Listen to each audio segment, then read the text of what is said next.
Hello, everybody. This is the DBC Community Show. My name is Michael, and I'll be your host. And we'll be speaking with the various members of the Dragonboat community that make Canada such a rich hub for the sport we love. We can't speak of Dragonboat in Canada without mentioning our next guest. Kamini Jain has pondered about paddling longer than many of the people's races have even been alive. She is, in my honest opinion, unarguably the most visible female coach the country has seen. So it's with this in mind that I wanted to probe her thoughts on how we might help bring about a new generation of women into coaching. So without further ado, I give you Kamini Jain.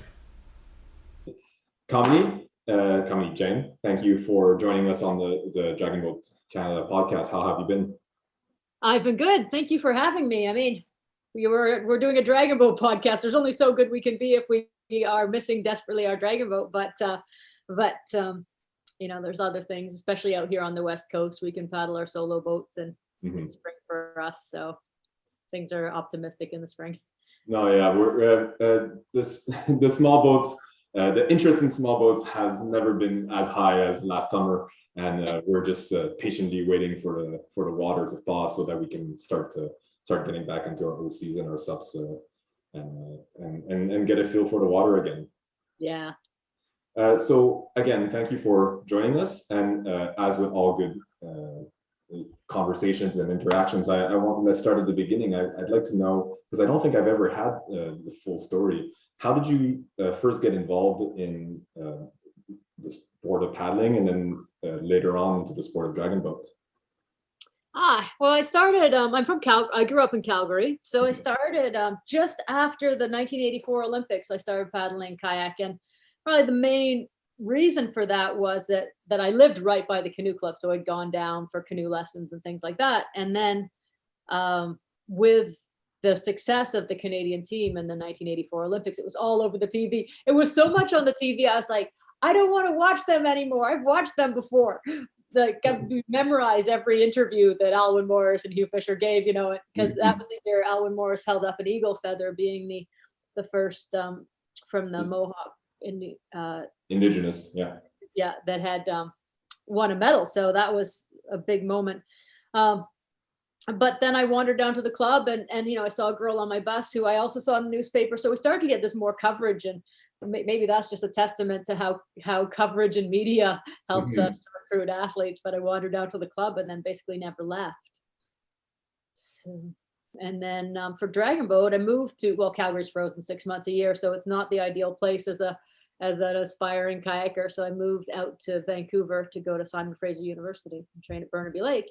And then some of the paddlers that we paddled with there coached Dragonboat down at False Creek. So they said, come down. So it was, you know, the typical young person thing is you do your 2 kayak workouts in the day, and then you get on your bike and you ride downtown and you do another practice down at False Creek and Dragonboats. And that was the time of the women's team, the False Creek women's team, when it was such a was an iconic team then, and it was really about the feeling of it was this women's empowerment, sort of rallying together and showing our strength, and in that team were so many women with jobs, kids, and still training hard. I mean, not like kayakers train, but training like all their extra time and being passionate about how to support their teammates and excel themselves. So it was a really good venue or opportunity for me to grow into a team boat athlete,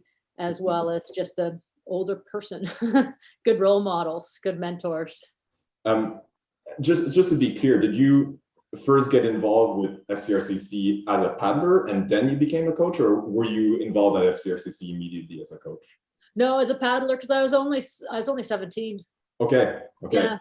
So as a paddler, the funny thing is, I mean, I think a lot of people who know me know that I coach a lot with Andrea Dillon. So when I was like 17, 18, I was 7 seat and she was 8 seat. Like, I've known her for all that time. So she's been a mentor to me since I was a teenager. So it's and you literally had her paddling right behind you. Yeah. Wow. So then if you didn't get started immediately in the sport as a coach. I'm contrasting this to, for example, my own coaches at 22 Dragons, Matt Robert and Matt Smith. They were also canoe kayak kids who, but they got their first introduction into the sport like simultaneously as a paddler and as a coach, because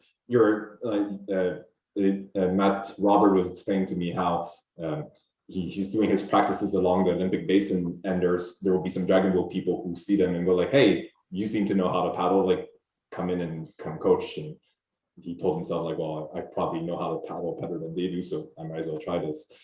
So it's interesting to hear that you started off truly as a paddler first and foremost, and then you evolved into a coach. I'm curious, how did that process come to be? Did you actively raise your hand and go like, "I want to do this," or were you sort of pulled in and encouraged into this?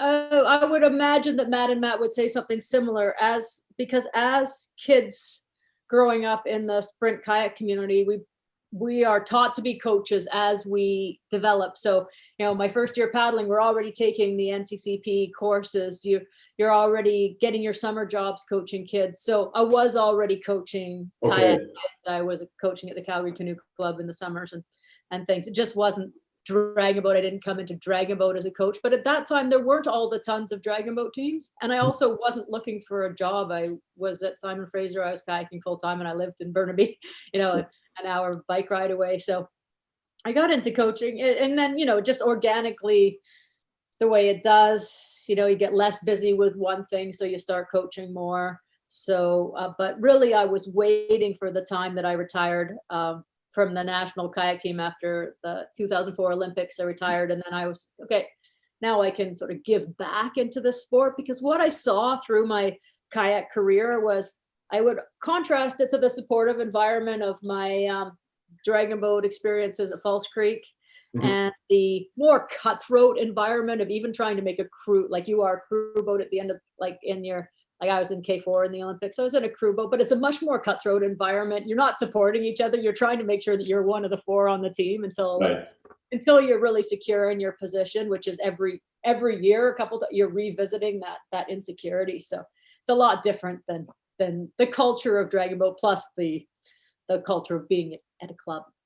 Right. So I always wanted to finish my career and go back and go like, yeah, well, let's bring everything I've learned and let's go and back into that really nurturing environment, and sort of see if people can, like, if I can sort of in a way marry the two, like, take some of the things I've learned and bring them into this other community, which I wanted to be part of. So that's awesome. I didn't know that about the idea of let's say that, like, very early on you're almost expected to learn how to coach and take on the responsibilities of teaching somebody else in the canoe kayak world. So I find that very interesting, and almost something that I didn't want to try to apply with my own U24 teams over here. Yeah.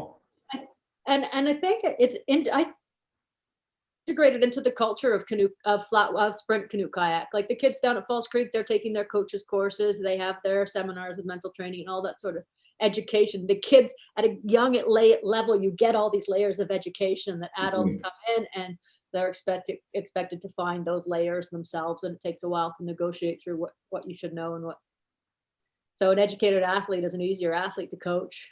Generally, that is definitely my experience too. Like a paddler an athlete who better understands what they're doing and why they're doing it can usually execute better and gain more out of all of their training and their interactions. So I completely agree with you there.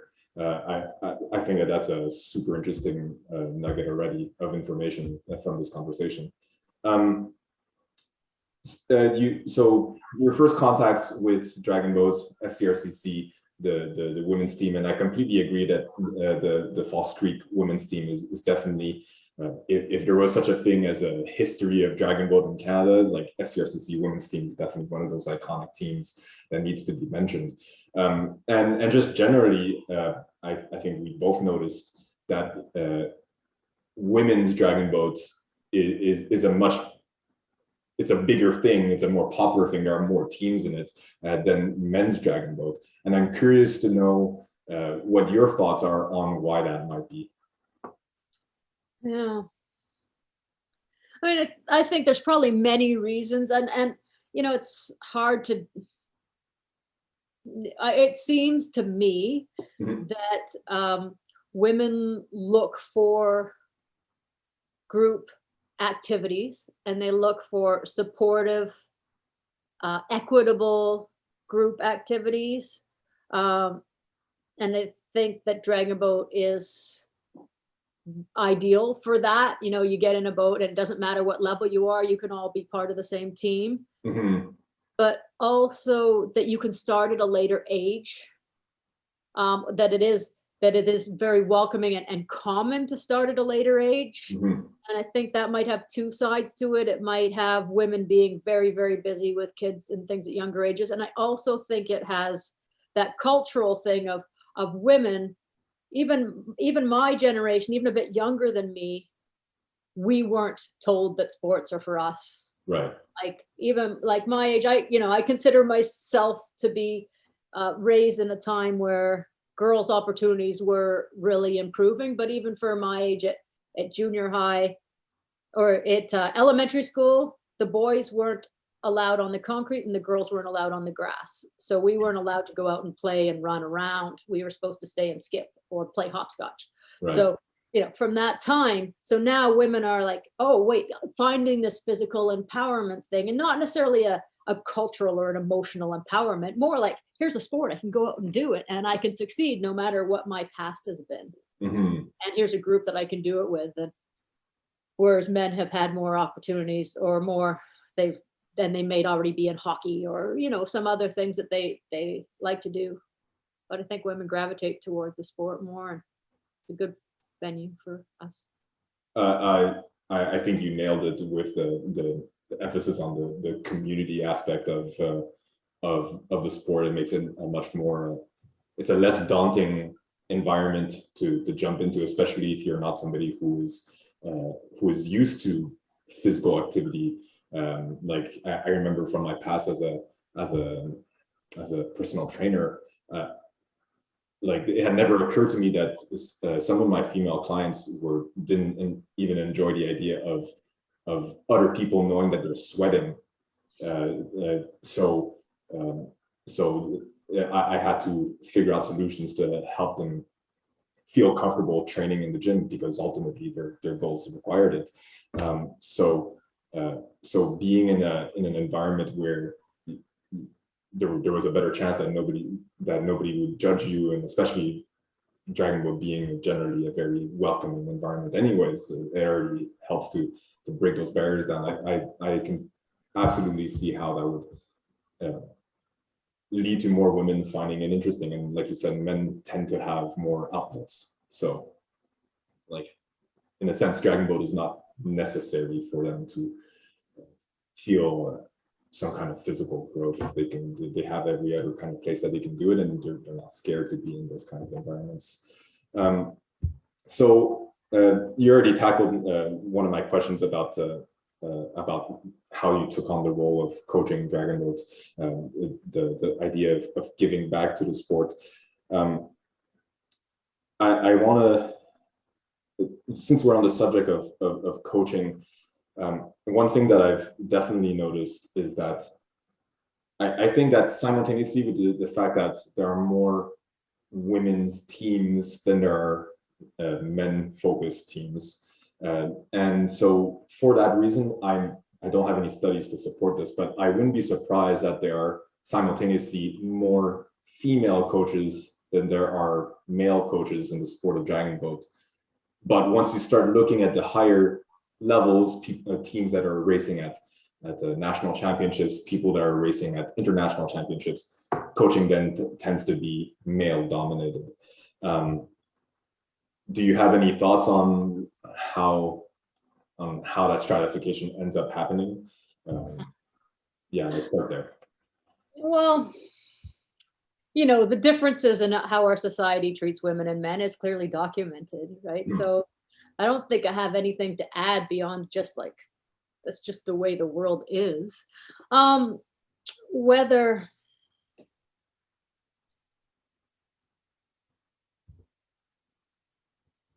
let me think for a minute here.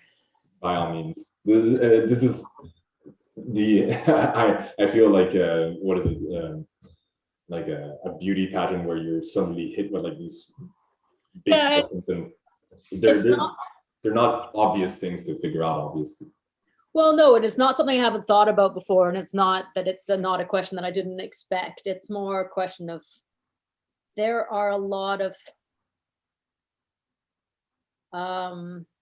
when something happens in one's life where they feel either advantaged or disadvantaged, it's very difficult to tell what the cause is. So for me, it's very difficult to tell whether I, like I said, advantage or disadvantage is due to being a woman or a person of color or an immigrant or in Dragonboat a Western Canadian.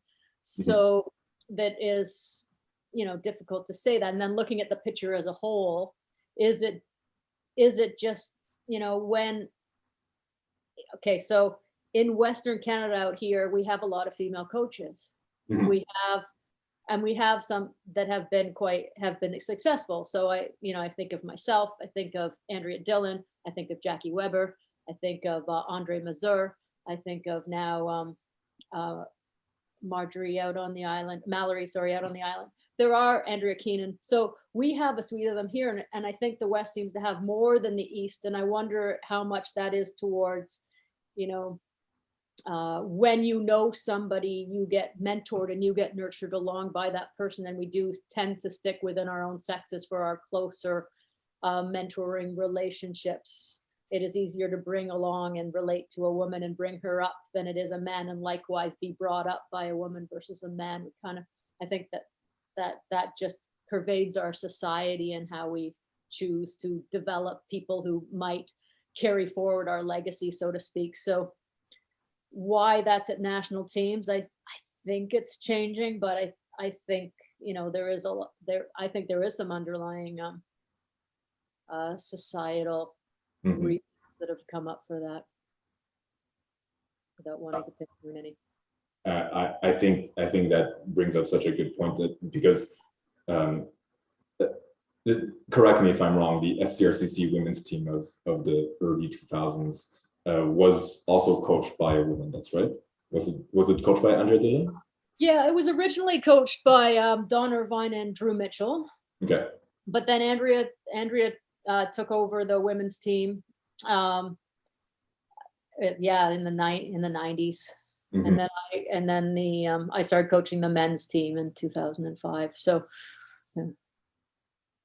Falls Creek itself has had a lot of female leaders. Because I was thinking to, for example, Montreal's women's teams at 22 Dragon, and how over there, like one could argue that the history of a women's Dragonboat team is almost as strong, almost as long in Montreal as it is in Vancouver, but the women's team here has always been coached by men, and I'm not reproaching anything to Matt Smith or Matt Robert, but I do agree that that for without it being necessarily out of vice, but you end up you see potential coaches in people that look similar to you, and so things slowly but surely continuously bias themselves towards reinforcing and developing more male coaches. And so I think that's the unique pocket that was developed in FCRCC with the women's team, and being not only a very successful team, but a successful team being coached by women, probably aided in enticing more women to take on this kind of role. In a context where that kind of environment is not yet fully developed, where we don't yet have like 5, 6, 7 other women that I can point to and use as mentors. what are your thoughts on how to say to help start developing some women's coaches in an environment where there might not historically have been as much? Yeah. So, oh, sorry, go ahead. Yeah, sorry, I'm putting the thoughts together just because I have my question written, but it's not quite the way I want it. Yeah.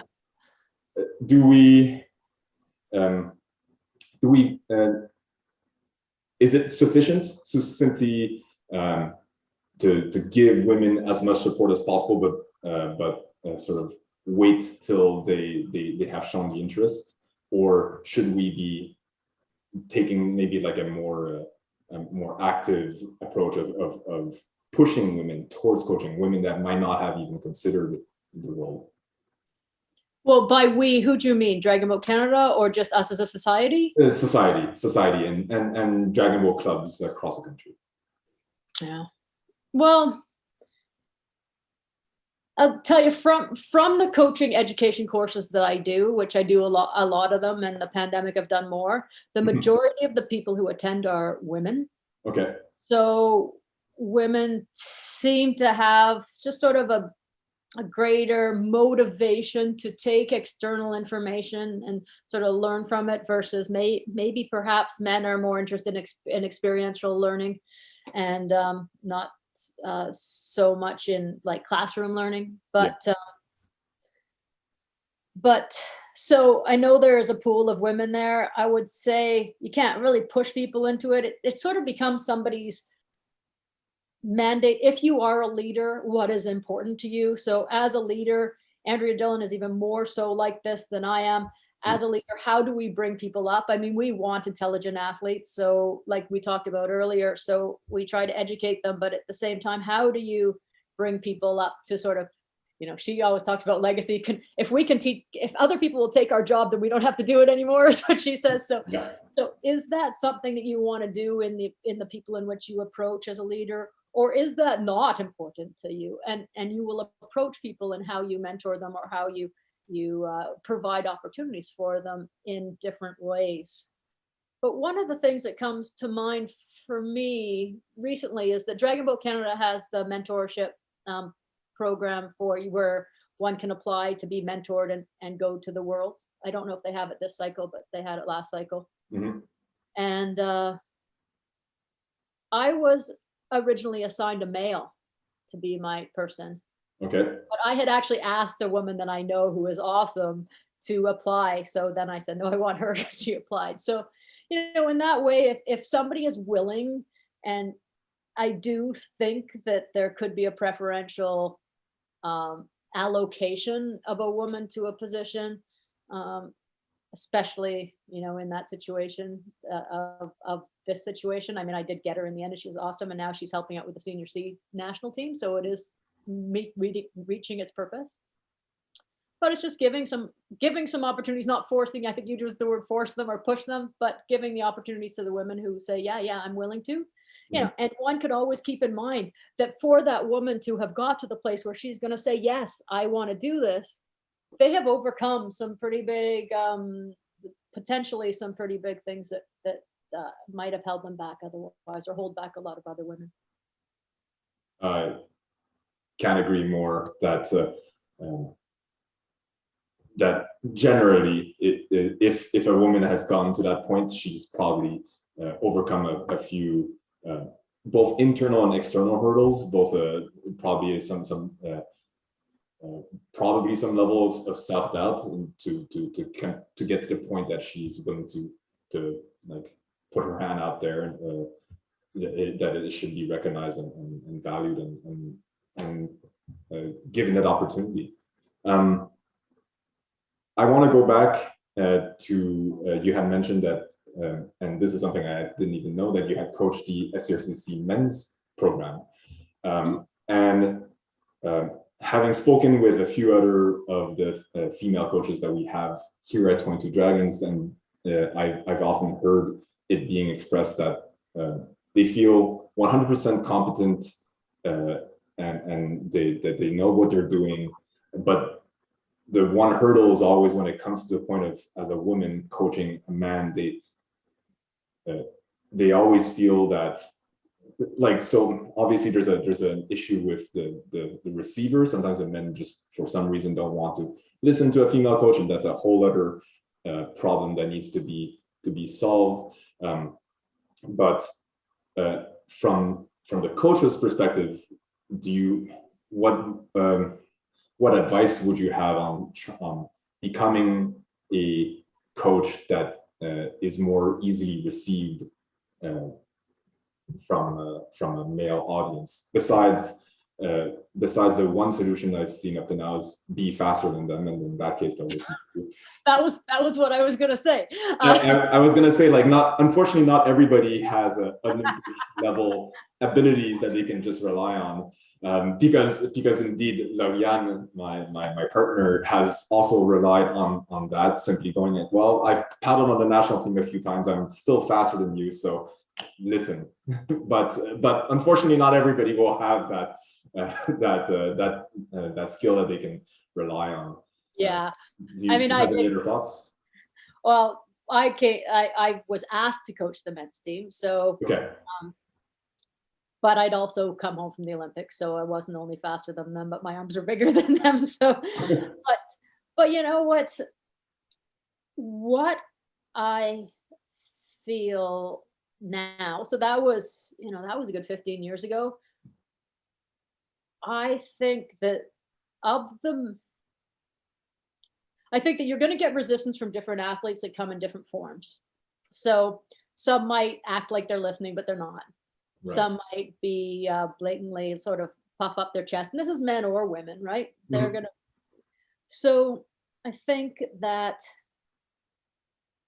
whether they do that or not is not necessarily a reflection on me or the woman.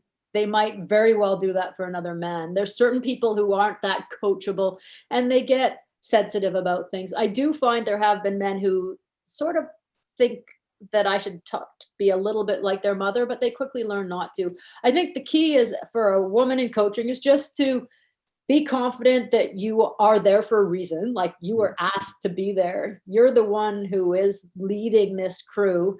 And that, through our life as women, we develop our tricks or our ways of negotiating through all different relationships. But at the end of the day, you're the boss, you're the leader. You have to, if it bugs you, you have to sort of fake it that it doesn't, and you just have to be the stronger person. There's the pulling somebody aside and say, hey, what is this challenge? It's not always, like I said, because they're male and we're female. You can get similar kind of resistance from other women. Women will treat male coaches different.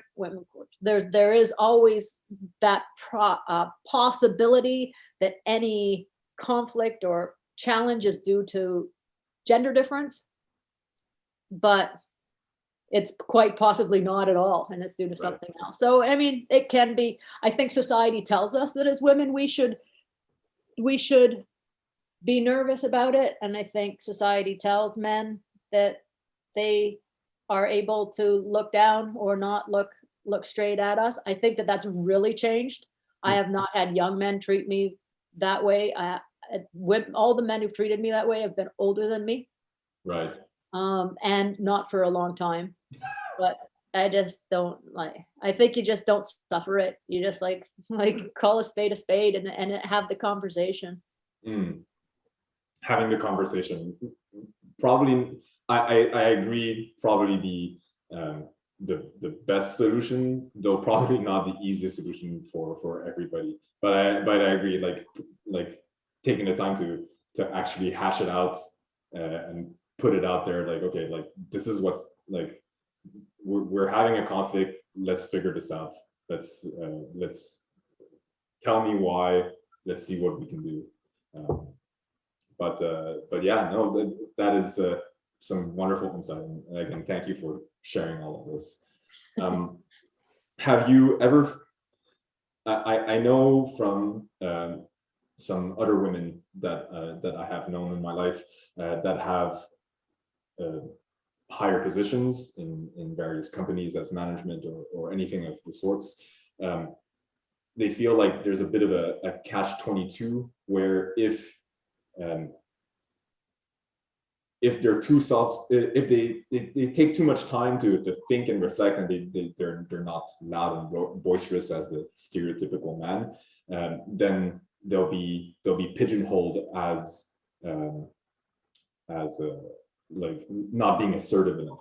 And then on the flip side, you have, if a woman is actually assertive, then she'll quickly be considered some harsh words that I don't feel like saying.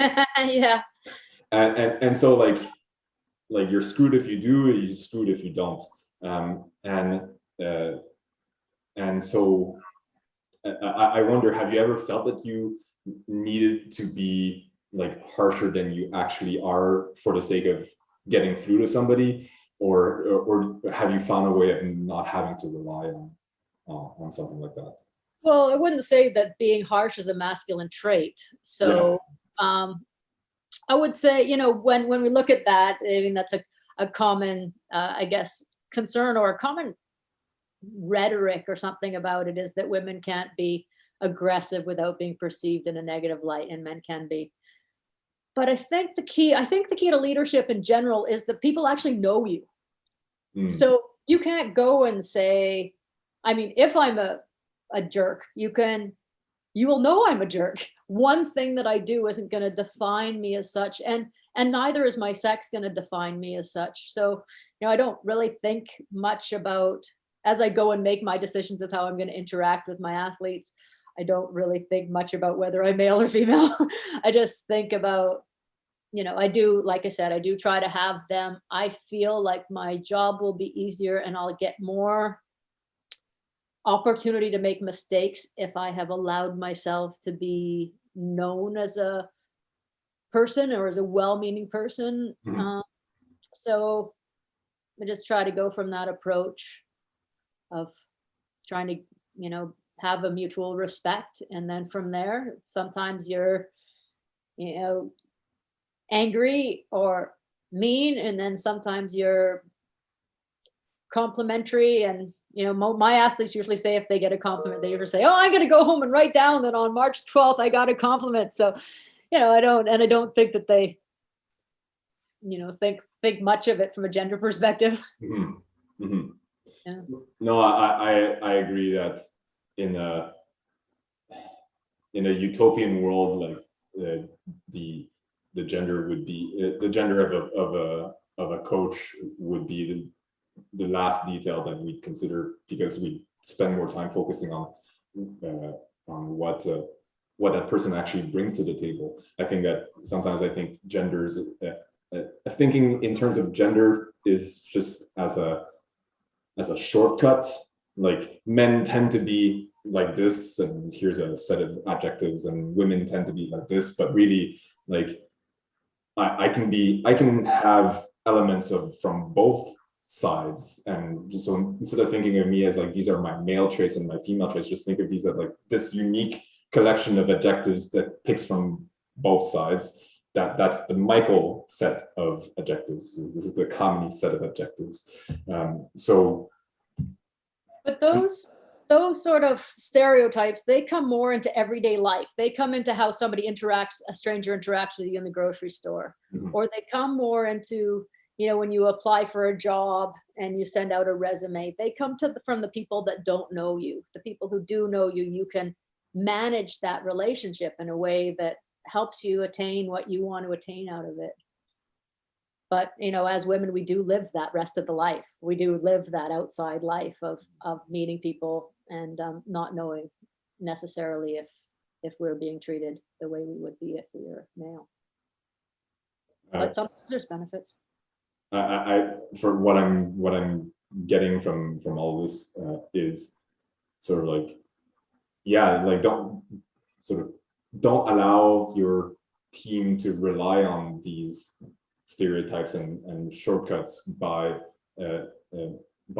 fully connecting with them. If you can allow your team to know you fully, then they don't need to rely on thinking of you through stereotypes, and that might help us to get past that.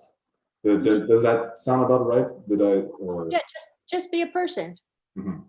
So you're known as a person. Yeah, I think we rely a little bit. I think we think a bit too dichotomously sometimes, a lot of the time, and we don't have to when you actually know each other. Yeah. And young men are so much different. Actually, young men are so much different. We're talking about the social engagement. The young men we have on our team are more social than the young women on the team. They are more rallied around this idea. And unfortunately, I think we see them a little bit less out in the small boats because they're really rallied around a team idea. So times are changing and ideas around what's acceptable. That is super interesting. I'm very curious to see how that will evolve as part of your team. If you don't mind, I'd like to shift over to more quote unquote pure coaching. Okay. So again, I think appropriately we'll start at the beginning. I've known about the False Creek High Performance Program since before I ever actually encountered you guys. That gives you an idea of the kind of reach that the 2005 to 2010 era of False Creek had, and in big part, like first and foremost, just because they were such a fast team, and in large part, I'm sure, because of your involvement with it. I'm curious, what kind of memories do you have from that time? Well, it was a good time. The men, when I started coaching the men in 2005 it was a great time. We had 2 boats of men. So I know that you in Montreal have 2 boats of men out. But it was just the thing. I mean, what it was at that time was False Creek was the club. If you wanted, and False Creek High Performance was the team. So if you wanted to be, at the top level of Dragonboat, you came to our teams, right? So it gave us a huge pool of people to pick from the for the men's side, for the mixed team. Mm-hmm. And then it just, it was so great. Then of course Dragon Zone starts to build up, and then there starts to be more teams that people can go to. So then it starts to be a little bit more of a situation where you just have to really make sure that whoever you have, you make them the best they can be, which is a fun environment too. But it sure is fun being able to pick a men's team out of 2 men's teams. No, I completely agree. Like that first scenario where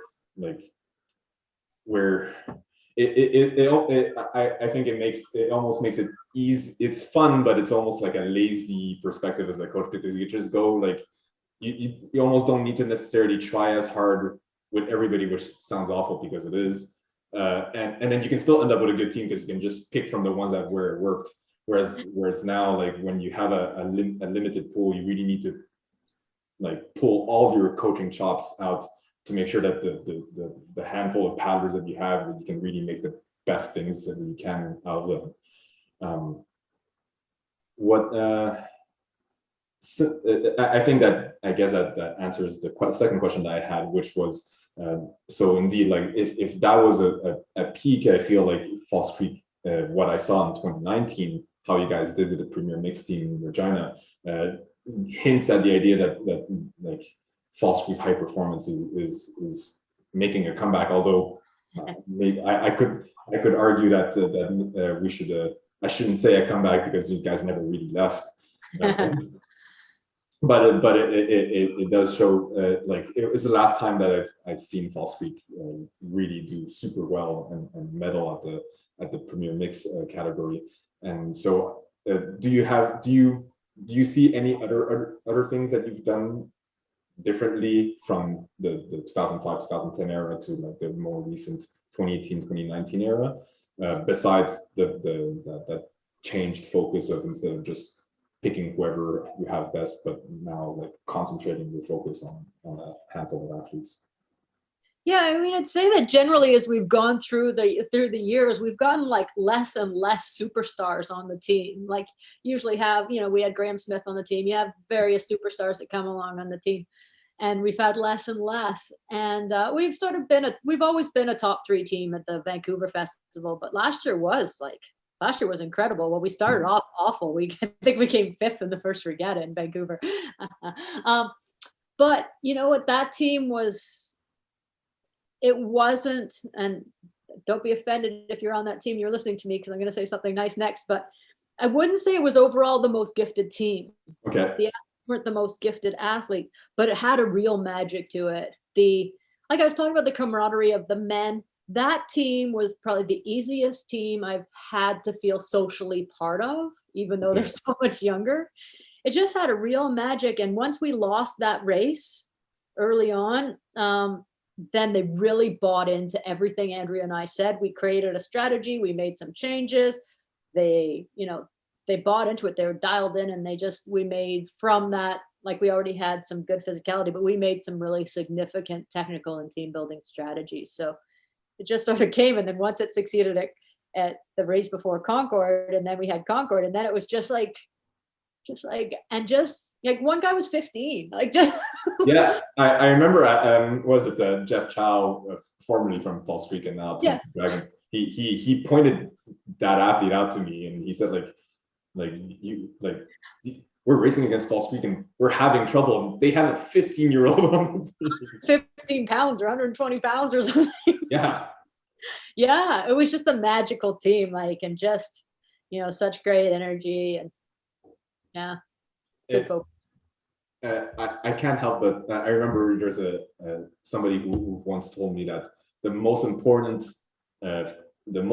detail that a coach must have is the belief of the athletes.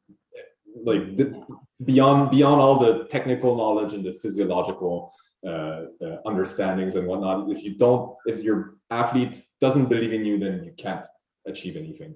And I think this is just another example of like when that the team culture really clicks and everybody's just like 100% bought in, and there's no resistance as a coach in transmitting my information to you. Everything just works that little bit better. Like, I'm pretty sure like I could copy the training that you did with that team and try to apply it to my own team, and I wouldn't get the same results just because of that little bit of magic that you're alluding to. Yeah, and all of our teams who've been around for a long time, we're also blessed. It brings to mind that we're also blessed with, clubs who support that culture. But we also have, like, we have had Kevin Harding steering and Susan Mott drumming, and I think Susan drummed. Oh no, Vivian drummed when you were with us, but just really well-established leadership. So you're right that the athletes were going to listen to Kevin and Susan. They're going to listen to Andrea and I, and they had learned how to actually apply what we asked. So it was really magical that way. Let's try something a little bit more difficult. What is a piece of coaching information that you strongly believe in, but you're not able to prove?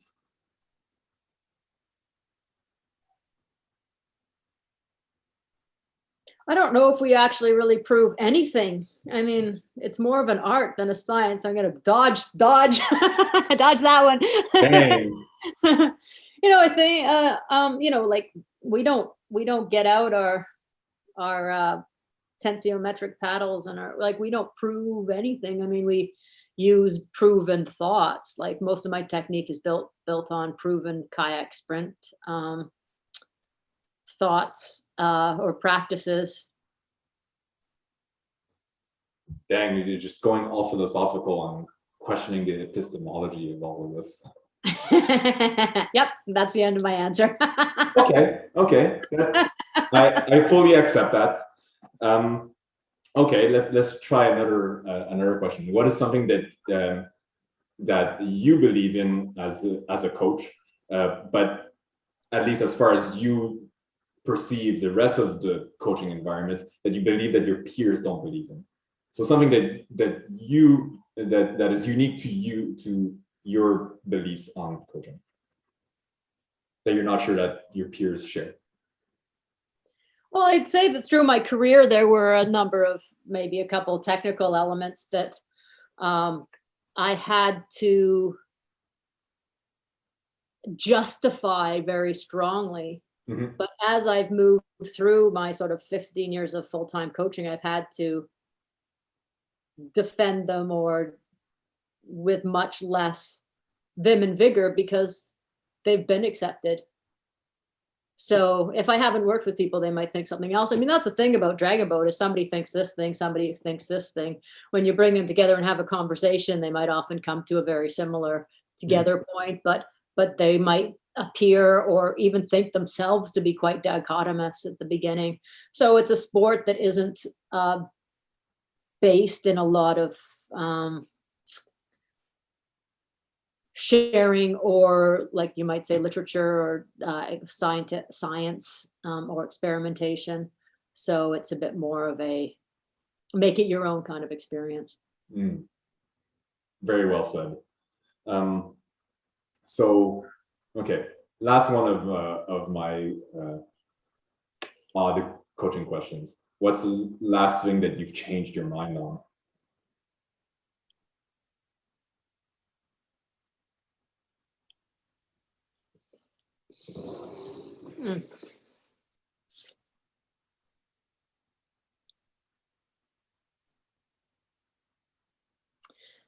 I don't know if changing mind is necessarily something that I can think of, something I've changed my mind on. Okay. Whether I've increased or decreased emphases of things. I mean, I think that more or less, to me, the image of the stroke, that the ideal stroke in my head, the image of it is the same now as it was in 2004. Okay. How I talk about it may be different. How I bring athletes towards that point is different. People will say to me, oh, this is so much different than what you taught me 10 years ago. But it actually isn't. It's just a different way of communicating about it. So changing the emphasis, the biggest probably emphasis that I have increased or no.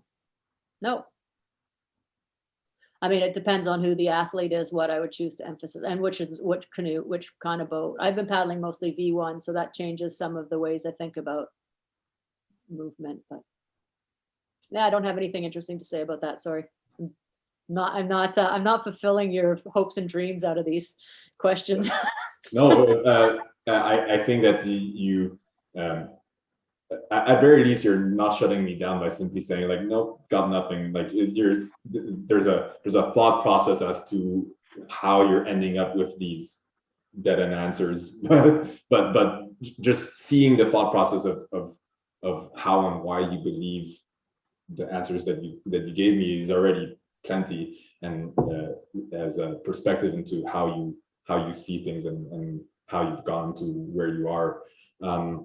I mean, the thing is that I have been doing this for, like I said, coaching for 15 years, but before that, I kayaked for 20 years, like full time, all different coaches, all different teammates, all different, a lot of problem solving, a lot of trial and error, a lot of so I've gone through almost a whole lifetime of that. So I don't really come to anything uninformed to say, oh yeah, if you ask me that, I can definitely tell you between when I was 22 and 23, like the difference there.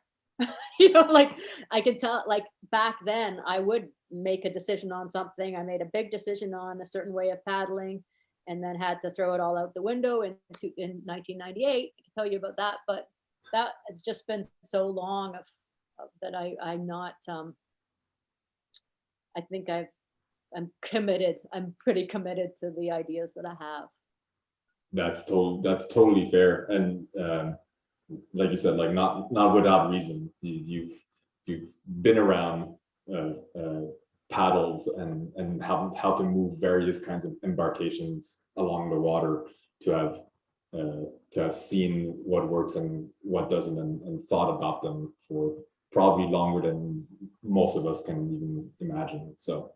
And that's not even to say that I have to be right. I just have to have my way.